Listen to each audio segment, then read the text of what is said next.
നമസ്കാരം. ക്രിക്കറ്റിന്റെ ലോകത്തേക്ക് എല്ലാവർക്കും ഹർദ്ദമായ സ്വാഗതം. അങ്ങനത്തെ രണ്ടാമത്തെ ടെസ്റ്റിൽ ഇന്ത്യ അങ്ങനെ 106 റൺസിന്റെ വിജയം കരസ്ഥമാക്കിയിരിക്കുന്നു. വളരെ ത്രസിപ്പിക്കുന്ന കളിയായിരുന്നു. അവസാന പിന്നീട് ഇന്നത്തെ ലാസ്റ്റ് ദിവസം അവർ ഏതാണ്ട് വൺ ഡേ സ്റ്റൈലിൽ അവർ ബാറ്റ് ചെയ്തു. ഇന്ത്യ പലപ്പോഴൊക്കെ ചിലപ്പോഴൊക്കെ നമുക്ക് ചെറിയ പേടി, നമ്മൾ അടിച്ചെടുക്കുമോ, ഈ 398 എന്ന് പറയുന്ന റൺസ് അവർ അടിച്ചെടുക്കുമോ എന്ന് പലപ്പോഴും നമ്മൾ ചിന്തിച്ചു പോയി. പിന്നീട് കളി നല്ലൊരു ആവേശം നിറഞ്ഞ കളിയായിരുന്നു. വൺ ഡേ പോലുള്ള ഒരു ആവേശം ഈ കളിക്ക് ഉണ്ടായിരുന്നു എന്നുള്ളതാണ്. ഇന്ത്യ 5 ടെസ്റ്റുള്ള പരമ്പരയിൽ ഒന്നാമത്തെ കളി ഇന്ത്യ തോറ്റിരിക്കുന്നു. രണ്ടാമത്തെ കളി എന്ത് ചെയ്യുന്നുണ്ട്, 106 റൺസിന് ഇന്ത്യ ജയിച്ചിരിക്കുന്നു. അവിടെ നമ്മൾ എടുത്തു പറയേണ്ടത്, ഞാൻ വീഡിയോ ഇടാനുള്ളതാണ്, കുറച്ച് തിരക്കായത് കൊണ്ട് എനിക്ക് ഇടാൻ പറ്റില്ല. അവിടെ എടുത്തു പറയുന്നത് ജയ്സ്വാൾ എന്ന് പറയുന്ന ബാറ്റ്സ്മാൻ 209 റൺസ് അടിച്ചു. ജയ്സ്വാൾ ഒറ്റയാൾ പോരാട്ടം എന്ന് വേണമെങ്കിൽ പറയാം. റൺസ് വേട്ടയിൽ ഒറ്റയാൾ പോരാട്ടമായിരുന്നു ജയ്സ്വാൾ നടത്തിയത്. നമ്മളെ പഴയ വീരേന്ദ്ര സെവാഗിനെ ഓർമ്മിപ്പിക്കുന്ന അതേ ബാറ്റിംഗ് ശൈലി കൊണ്ടുവന്ന് ജയ്സ്വാൾ നടത്തിയ ഒറ്റയാൾ പോരാട്ടത്തിന്റെ ബലത്തിലാണ് ഇന്ത്യ ഇന്ന് ജയിച്ചു കയറിയത്. ഇല്ലെങ്കിൽ ഒരു തേങ്ങ ഉണ്ടാവില്ല. നിങ്ങൾ ആലോചിച്ച് നോക്കൂ, 396 ഇന്ത്യ ഫസ്റ്റ് ഇന്നിംഗ്സിൽ അടിച്ചെടുത്തത്. അതില് 209 റൺസ്, ഏതാണ്ട് പകുതിയിൽ കൂടുതൽ റൺസ് അടിച്ചെടുത്തത് ജയ്സ്വാൾ ആണ്. മനസ്സിലായോ? വേറെ ആരും ഒന്നും കളിച്ചില്ല. സത്യം പറഞ്ഞാൽ Rohit Sharma as A batsman എന്നുള്ള നിലയിൽ വൻ പരാജയമായിരുന്നു. ഈ പറയുന്ന ക്യാപ്റ്റൻ എന്നുള്ള നിലയിൽ എന്നത്തെയും പോലെ മികച്ചതുമായിരുന്നു, ഇല്ലെന്ന് പറയാൻ പറ്റില്ല. അതിപ്പോ ഈ ഇന്നത്തെ കളിയിൽ കുൽദീപിനെ കൊണ്ടുവന്നതും ബുംറയെ കൊണ്ടുവന്നതും ആ സമയത്തൊക്കെ ആ ഫസ്റ്റ് ഓവറിൽ തന്നെ വിക്കറ്റ് എടുക്കുന്നതൊക്കെ അവന്റെ മികവ് തന്നെയാണ്. പക്ഷെ ആസ് എ ബാറ്റ്സ്മാൻ എന്നുള്ള നിലയിൽ വളരെ വളരെ പരാജയമായിരുന്നു. ആ ഓപ്പണിംഗിന്റെ പരാജയമാണ് ഇന്ത്യക്ക് പിന്നെ അങ്ങോട്ട് പിന്നീട് അഭിമുഖീകരിക്കേണ്ടി വന്നത്. മനസ്സിലായോ? അപ്പോൾ രോഹിത് ശർമ്മയുടെ ബാറ്റിംഗ് വളരെ പരാജയമായിരുന്നു. രണ്ടാമത്തെ ഇന്നിംഗ്സ് നമ്മൾ നോക്കുകയാണെങ്കിൽ ഗില്ല് 10-12 കളി കൊണ്ട് ഹോം ഔട്ടായി നിൽക്കുന്ന ഗില്ല് എന്തോ ഭാഗ്യത്തിന് അവന്റെ ഒരു 104 റൺസ്, മനസ്സിലായോ? ആ 104 റൺസ് വേറെ ആരും കളിച്ചിട്ടില്ല എന്നുള്ളതാണ്. എനിക്ക് അവസാനം പിന്നെ വന്ന് കളിച്ചത് അക്ഷർ പട്ടേൽ എന്തോ 19-30 വേറെ ആരും കളിച്ചിട്ടില്ല. മനസ്സിലായോ? അപ്പോൾ ഫസ്റ്റ് ഇന്നിംഗ്സിൽ ജയ്സ്വാളിന്റെ ഡബിൾ സെഞ്ചുറി 29, ആദ്യത്തെ ഡബിൾ സെഞ്ചുറി വെൽ ഡൺ എന്നേ പറയാൻ പോലും. വളരെ സൂപ്പർ ആയിട്ട് അവൻ കളിച്ചു. അവനൊരൊറ്റ ബലത്തിലാണ് ഇന്ത്യ കളി ജയിച്ചത്. അറിയാം, ആ ഒരു ബലം, ആ ഒരു റണ്ണ് കിടന്നതിലാണ്. പിന്നെ അതിനുശേഷം ബൌളിംഗിലേക്ക് വന്നു കഴിഞ്ഞാൽ ജസ്പ്രീത് ബുംറയുടെ തീവാറുന്ന ബൌളിംഗിന് മുമ്പിൽ അവർക്ക് പിടിച്ചേക്കാൻ കഴിഞ്ഞില്ല. നമുക്കറിയാം, ഇവിടെ സ്പിന്നിനെ തുണയ്ക്കുന്ന പിച്ചാണ് ഇന്ത്യൻ പിച്ച്. ടെസ്റ്റ് എന്ന് പറയുന്ന അവസാന നാളുകളിൽ സ്പിന്നാണ് കൊണ്ട് എന്ത് ചെയ്യുന്നത്, വിക്കറ്റുകൾ കൊയ്യുന്നത്. പക്ഷെ ഇവിടെ ഒരു ഫാസ്റ്റ് ബൌളർ, ഒരു പേസ് ബൌളർ ജസ്പ്രീത് ബുംറ വന്ന് ഫസ്റ്റ് ഇന്നിംഗ്സിൽ 6, രണ്ടാമത്തെ ഇന്നിംഗ്സിൽ 3, മൊത്തം 9 വിക്കറ്റുകളാണ് ബുംറ തള്ളിയിട്ടത്. ബുംറയുടെ ഓരോ ബൌൾഡും, മനസ്സിലായോ? അവന്മാരെ ക്യാപ്റ്റനേക്കാൾ 2 തവണ തുടർച്ചയായി ബൌൾഡാക്കുന്നു. വളരെ കിടിലൻ ബൌളിംഗ് ആയിരുന്നു ബുംറയുടെ. അപ്പോൾ ഈ ടെസ്റ്റിൽ നമ്മൾക്ക് എടുത്തു പറയാനുള്ളത്, ഒരിക്കലും മറക്കാത്ത ഈ കടയിൽ ഈ പറയുന്ന ജയ്സ്വാളിന്റെ ഇന്നിംഗ്സ് ഇല്ലെങ്കിൽ കളി ഇന്ത്യ 8 നിലയിൽ പൊട്ടിയേനെ. മനസ്സിലായോ? ജയ്സ്വാള് അവന്റെ ആ ഒരു ആറ്റിറ്റ്യൂഡ്, അവന്റെ ആ ഒരു ഡബിൾ സെഞ്ചുറി, അതിന്റെ ഒരു പിൻബലമാണ് ഇന്ത്യക്ക് ഇന്ന് ഇപ്പം ജയിക്കാൻ കഴിഞ്ഞത്. അതോടൊപ്പം തന്നെ ഗില്ല് കുറെ നാൾ കൊണ്ട് ഫോം ഔട്ടായി ഈ പറയുന്ന ഒരു വിലയ്ക്കും കൊള്ളാത്ത, നമ്മൾ തന്നെ വിമർശിക്കേണ്ട അങ്ങറ്റം വരെ വിമർശിക്കേണ്ട രീതിയിലേക്ക് വന്ന ഗില്ല് ഒരു സെഞ്ചുറി പിറക്കുന്നു.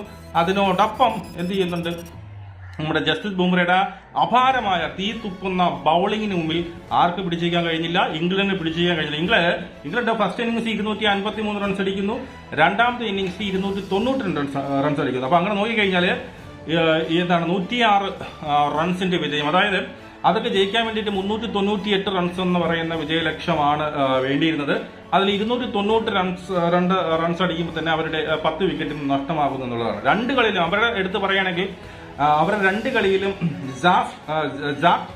ക്രാവ്ലി എന്ത് ചെയ്തു, ഫസ്റ്റ് ഇന്നിംഗ്സിൽ 76, രണ്ടാമത്തെ ഇന്നിംഗ്സിൽ 73 കളിച്ചു. അവ മാത്രമാണ് അവരുടെ ബാറ്റ്സ്മാൻമാരിൽ ഈ പറയുന്ന കുറച്ചെങ്കിലും ബാറ്റിംഗിൽ ഒരു ടോപ്പ് സ്കോർ. 2 ഇന്നിംഗ്സിലും ടോപ്പ് സ്കോർ അവൻ തന്നെയാണ്. മനസ്സിലായോ? പിന്നെ അവരുടെ ബൌളിംഗിനായി പറയുന്നത് ആൻഡ്രൂസൺ ഫസ്റ്റ് ഇന്നിംഗ്സിലും സെക്കൻഡ് ഇന്നിംഗ്സിലും നല്ല രീതിയിൽ വിക്കറ്റ് എടുത്തിട്ടുണ്ട്. പിന്നെ പുതിയതായിട്ട് വന്ന ഈ പറയുന്ന ഡെബ്യൂ ചെയ്ത ഒരു ബൌളറും, പിന്നെ ഇന്നും ഒരു ഡെബ്യൂ ചെയ്ത, കഴിഞ്ഞ ഇന്നിംഗ്സിൽ ഡെബ്യൂ ചെയ്ത ഒരുത്തനും ഈ ഇന്നിംഗ്സിൽ ഡെബ്യൂ ചെയ്ത ഒരുത്തനും, ഒരു പാകിസ്ഥാൻ ഒരാളുണ്ടല്ലോ ഇപ്പം ഡെബ്യൂ ചെയ്തത്, അവന് 3 വിക്കറ്റ് എന്തോ എടുത്തിട്ടുണ്ട് അല്ലേ? ഫസ്റ്റ് ഇന്നിംഗ്സിൽ 3 വിക്കറ്റ് 2 അങ്ങനെയൊക്കെ എടുത്തിട്ട്. അപ്പോൾ എന്തൊക്കെല്ലാം ആകെ മൊത്തം ടോട്ടാലിറ്റി നോക്കിക്കഴിഞ്ഞാൽ ഇന്ത്യയുടെ ആധിപത്യമാണ് കണ്ടത്. ഒരു വേള സത്യം പറഞ്ഞ ഒരു വൺ ഡേ സ്റ്റൈലിലാണ് ഇന്നത്തെ ബാറ്റിംഗ് കണ്ടത്. ഈ പറയുന്ന രോഹിത് ശർമ്മയുടെ ക്യാപ്റ്റൻസി, ഈ പറഞ്ഞ ലാസ്റ്റ് ഒരു വിക്കറ്റൊക്കെ പോയപ്പോൾ എനിക്ക് തോന്നുന്നത് ആരുടെ, കുൽദീപ് യാദവ് ആരുടെ വിക്കറ്റാണ് ഇപ്പോൾ എനിക്കൊന്ന് കാവ്ലിയുടെ വിക്കറ്റായിരുന്നു തോന്നുന്നത്. കാവ്ലിയുടെ വിക്കറ്റ് പോകുന്ന സമയത്തൊക്കെ ഇവരുടെ എക്സൈറ്റ്മെന്റ് കടന്നു. ഈ പറയുന്ന വളരെ അവാർഡ് പടം പോലെ ഇരിക്കുന്ന നമ്മൾ ആരാണ്, പിന്നീട് നമ്മുടെ കോച്ചായ രാഹുൽ ദ്രാവിഡ് വരെ എന്ത് ചെയ്യുന്നു, എണിച്ചോന്ന് പറഞ്ഞുകൊണ്ട് പിന്നീട് എക്സൈറ്റ്മെന്റ് ആവുന്നത് കണ്ടു. അപ്പോ അങ്ങനെ 5 കളിയുടെ ടെസ്റ്റ് ഇതിൽ 1-1 ഒരു കളി അവർ ജയിച്ചിരിക്കുന്നു, ഒരു കളി ഇന്ത്യ ജയിക്കുന്നു. 1-1 ഇപ്പം സമനിലയിൽ നിൽക്കുകയാണ്. ഇനിയും കിടക്കുന്നു 3 ടെസ്റ്റുകൾ. ഈ പറയുന്ന ബാറ്റിംഗ് നിരയായിട്ട് പോയി കഴിഞ്ഞാൽ വീണ്ടും ഇന്ത്യ പൊട്ടാനുള്ള ചാൻസ് വളരെ കൂടുതലാണ്. അപ്പൊ ഈ പറയുന്ന ജയ്സ്വാളിന് എല്ലാ പ്രാവശ്യവും സെഞ്ചുറി അടിക്കാനൊന്നും പറ്റത്തില്ല. മനസ്സിലായോ? ഓപ്പണിംഗ് എന്ന് പറയുന്ന ആ കൂട്ടുകെട്ട് രോഹിത് ശർമ്മ നല്ല രീതിയിൽ ബാറ്റ് ഇല്ലെങ്കിൽ അടുത്ത കളിയും നമ്മൾ വളരെ പ്രതിസന്ധിയിലാവും എന്നുള്ളത് വേറെ മാറ്റമൊന്നുമില്ല. അല്ലെങ്കിൽ രോഹിത് ശർമ്മ എന്ത് ചെയ്യുക, ഓപ്പണിംഗ് നിന്ന് മാറിക്കൊടുത്തുകൊണ്ട് താഴോട്ട് വരിക. ഇപ്പൊ മറ്റൊരുത്തനെ കൊണ്ടുവന്നിട്ടില്ല. ഈ പറയുന്ന പാട്ടിദാർ ഫസ്റ്റ് ഇന്നിംഗ്സിൽ 30-40 അടുപ്പിച്ച് അടിച്ചത്, രണ്ടാമത്തെ ഇന്നിംഗ്സിൽ 9 റൺസിന് പോയി. കുഴപ്പമില്ല, ഫസ്റ്റ് അവന്റെ ടെസ്റ്റ് ആണ്. പക്ഷേ ഇത് ഒരു പാട്ട വിക്കറ്റ് ആയിരുന്നു. മനസ്സിലായി, ചത്ത പിച്ചായിരുന്നു. ഇവിടെയൊക്കെയാണ് നിങ്ങൾക്ക് ഫോം ആവാൻ കിട്ടുന്നത്. ഒരാള് ഒരു ടെസ്റ്റിലായാലും ശരി, ഈ പറഞ്ഞ ഒണ്ടയിലായാലും ശരി, ഒരു ഇന്ത്യൻ പ്ലെയറിന് ഡെബ്യൂ കിട്ടുന്നത് ഇന്ത്യൻ പിച്ചുകളിലാണെങ്കിൽ അതുപോലത്തെ മറ്റൊരു സൗഭാഗ്യം അവനില്ല. മനസ്സിലായോ? അവിടെ നിനക്കൊക്കെ ഈ പറഞ്ഞ പോലെ തിളങ്ങാൻ പറ്റിയില്ലെങ്കിൽ പിന്നെ ഭാഗ്യമില്ലെന്നേ പറയാമല്ലോ. നിങ്ങൾക്ക് കഴിവില്ലെന്നല്ല, ഭാഗ്യമില്ല എന്ന് പറഞ്ഞ് നമുക്ക് പറയാൻ കഴിയുള്ളൂ. അതുപോലെ തന്നെ സർഫറാസ് ഖാൻ ഇതിനെയും കാട്ടി ഈ പറയുന്ന മറ്റേ ഇപ്പം നമ്മൾ ഡെബ്യൂ ചെയ്ത് അവനെയും കാട്ടി പാട്ടിദാറിനെയും കാട്ടി നല്ല ആവറേജ് ഉള്ള കക്ഷിയാണ് സർഫറാസ് ഖാൻ. സർഫറാസ് ഖാനെ കൊണ്ടുപോയി ഈ പറഞ്ഞ ഈ ശ്രേയസ് അയ്യർ എന്ത് തേക്കാനാണ് അവൻ ചെയ്യുന്നത്? ശ്രേയസ് അയ്യർ അമ്പേ പരാജയമാണ്. മനസ്സിലായോ? അവൻ ടെസ്റ്റ് കളിക്കാരനായിട്ട് എനിക്ക് തോന്നുന്നില്ല. ഒരു കളിയിലും അടുത്ത കളിയിലും അവനെ ശ്രേയസ് അയ്യറിനെ മാറ്റി നിർത്തിക്കൊണ്ട് അവിടെ സർഫറാസ് ഖാൻ എന്ന് പറയുന്ന യങ്സ്റ്ററിനെ അവൻ നല്ല രീതിയിൽ കളിക്കും എന്ന് തന്നെയാണ്. മനസ്സിലായോ? ഇത്രയും ഈ പറഞ്ഞതുപോലെ ഇപ്പം ഈ ടെസ്റ്റ് ഒരു കിട്ടിലും, അതായത് കൃത്യമായിട്ടൊരു ടെസ്റ്റ് പ്ലെയർ എന്ന് പറയാൻ നമ്മളെ ബാറ്റ്സ്മാനായിട്ട് ആരുമില്ല.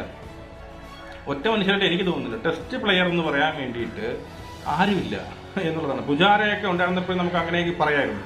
പുജാര, റഹാന അങ്ങനെയൊക്കെ നമ്മൾ കുറെയൊക്കെ ടെസ്റ്റ് പ്ലെയർ എന്ന് പറയും. ഇപ്പൊ ഇവരെങ്കിലും ടെസ്റ്റ് പ്ലെയർ ഒന്നും അല്ല. വന്ന് ഈ പറയുന്ന ശ്രേയസ് അയ്യരൊക്കെ ഒണ്ടേ സ്റ്റൈലിലൊക്കെയാണ് കളിക്കുന്നത്. എന്നിട്ട് റൺസ് എടുക്കുന്നു ഇല്ല. മനസ്സിലായോ? ഈ പറയുന്ന നമ്മളെ ജയ്സ്വാൾ ഒണ്ടേ സ്റ്റൈൽ, പക്ഷെ റൺസ് അടിച്ച് നമ്മൾ ക്ലാപ്പ് ചെയ്യും. നീ റൺസ് അടിച്ചില്ലെങ്കിൽ നീ എന്തിനാ ഒണ്ടേ സ്റ്റൈൽ കളിച്ചത്? ഇത് ടെസ്റ്റ് അല്ലേ എന്ന് നമ്മൾ ചോദിക്കും. അതാണ് ഈ ലോകം. അങ്ങനെയാണ്. നിങ്ങൾ കളിക്കാനുള്ള ടെസ്റ്റാണ്. അവിടെ ഒന്നുകിൽ നീ കൊട്ടി സെഞ്ചുറി അടിക്കണം. കൊട്ടി ഒരു മറ്റേ ഈ പറഞ്ഞതുപോലെ 10-500 ബോൾ കൊട്ടിയിട്ട് 10 റൺസ് അടിച്ചിട്ട് ഔട്ടാക്കുന്നത് നമ്മൾ വിമർശിക്കും. അതുപോലെ തന്നെ ടെസ്റ്റിൽ വന്നിട്ട് ഒണ്ടേ സ്റ്റൈലിൽ കളിച്ച് 10-15 റൺസ് അടിച്ച് പോയാലും വിമർശിക്കും. നിന്റെ സ്റ്റൈൽ ഏതാണ്? നീ ഒണ്ടേ സ്റ്റൈലിൽ കളിക്കുന്നു, ടെസ്റ്റ് സ്റ്റൈലിൽ കളിക്കുന്നു. റണ്ണ് വരിക എന്നുള്ളത്, റണ്ണ് വന്നില്ലെങ്കിൽ വിമർശന ഭാഗത്വമാണ്. വിമർശനത്തിന് നിങ്ങൾ എന്താണ് ബാധ്യസ്ഥനാണ്. വിമർശനം വന്നിരിക്കും, നമ്മൾ പറഞ്ഞിരിക്കും. ഇനി അടുത്ത കളി നിങ്ങൾ നല്ലോണം കളിച്ചാൽ നമ്മൾ ഈ പറഞ്ഞ അപ്രീഷിയേറ്റ് ചെയ്യുകയും ചെയ്യും. അപ്പൊ ഇതാണ് ഇന്ത്യ അങ്ങനെ തിരിച്ചു വന്നിരിക്കുന്നു. ബാക്കി 3 ടെസ്റ്റും കൂടി തൂത്തുവാരിക്കൊണ്ട് ഇന്ത്യ 4-1 ഈ ടെസ്റ്റ് പരമ്പര ജയിക്കുമെന്ന് ഞാൻ കരുതുന്നു. നമുക്ക് വീണ്ടും കാണാം. ജയ് ഹിന്ദ്.